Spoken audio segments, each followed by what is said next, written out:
کعبس مز تمن دون اکس اخ مرد بیاکھ خاتون ام برہ میں تہ برہ کہیں یہ کت کرمت اکس مردس ناو اصاف زن ناو نائلہ تات زمانس مز یل بیڑ آسان خانہ کعبس مز کی یہ لکھ کم ونکس الحمدللہ تتہ 24 گھنٹہ رشی رش آسن مگر تات وقتس مز بیڑ ییژ آسان کی لکھ کم شامس یل ساری پن پن گھر گئی یمن پانوی ناجائز تعلقات اصاف تو نائلہ اصاف تو نائلہ اصاف مرد نائلہ خاتون ان کو ناجائز تعلقات تھے یہ دونوں شام کو موقع کو غنیمت جان کر اسی بیت اللہ میں داخل ہوئے خانہ کعبہ میں داخل ہوئے اور وہاں انہوں نے بدکاری کی کہاں کی بدکاری کعبۃ اللہ میں اللہ نے عبرت کے لیے ان دونوں کو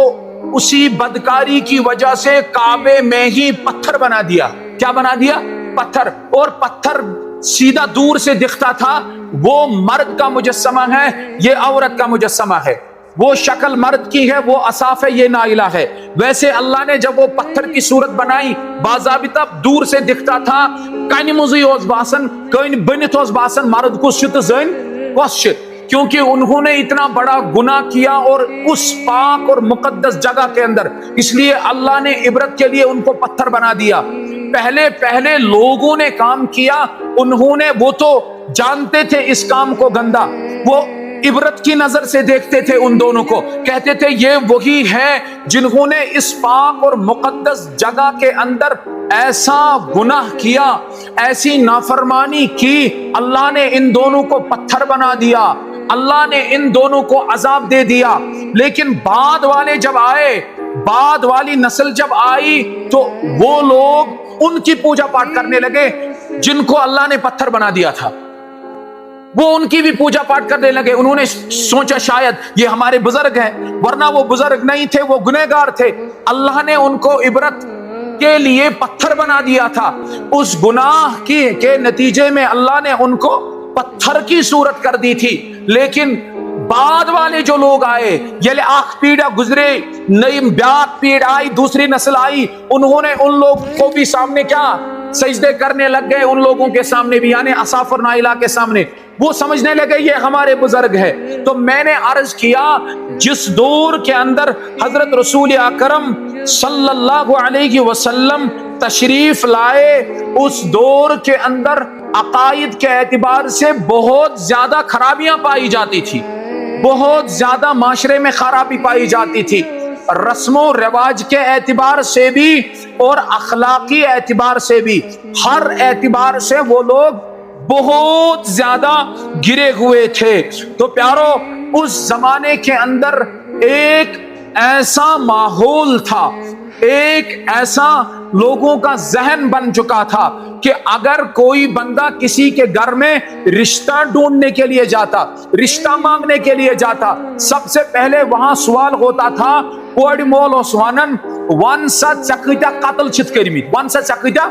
قتل چھت کرمت ون سا چکت نٹ شراب چھت چمت آپ نے کتنے مٹکے شراب پیے ہیں یہ بتاؤ کتنے ڈاکے ڈالے ہیں ان کے یہاں کامیابی کا معیار چوری تھی ان کے یہاں کامیابی کا معیار قتل و غیرت تھی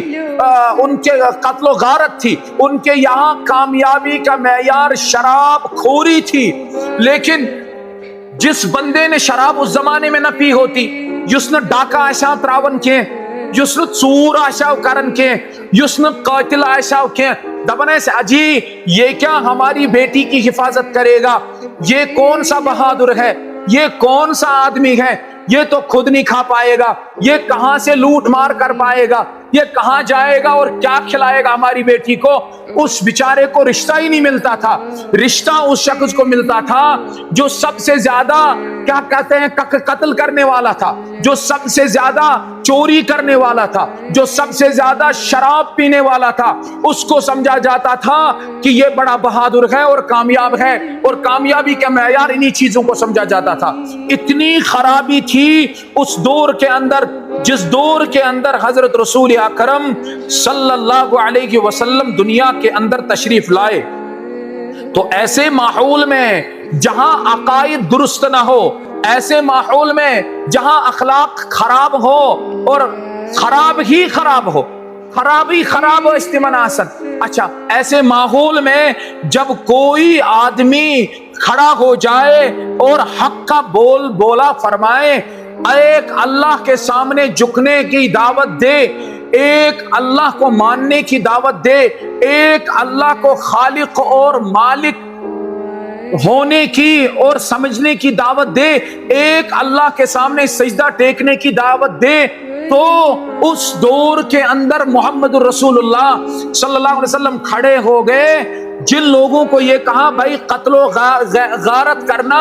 یہ کوئی کامیابی کا معیار نہیں ہے، شراب کے مٹکے پینا کامیابی کا معیار نہیں ہے، چوری کرنا بالکل ناجائز اور حرام ہے، ڈاکے ڈالنا بالکل ناجائز اور حرام ہے، اسی طرح بدکاری کرنا ناجائز اور حرام ہے، اللہ اور اللہ کے رسول صلی اللہ علیہ وسلم کی ناراضگی اس سے حاصل ہوتی ہے، اس سے ناکامی اور نامرادی ملتی ہے، دنیا میں بھی ذلیل خوار ہو کر رہے گا اور آخرت میں بھی ذلیل خوار ہو کر رہے گا۔ جب رسول اللہ صلی اللہ علیہ وسلم نے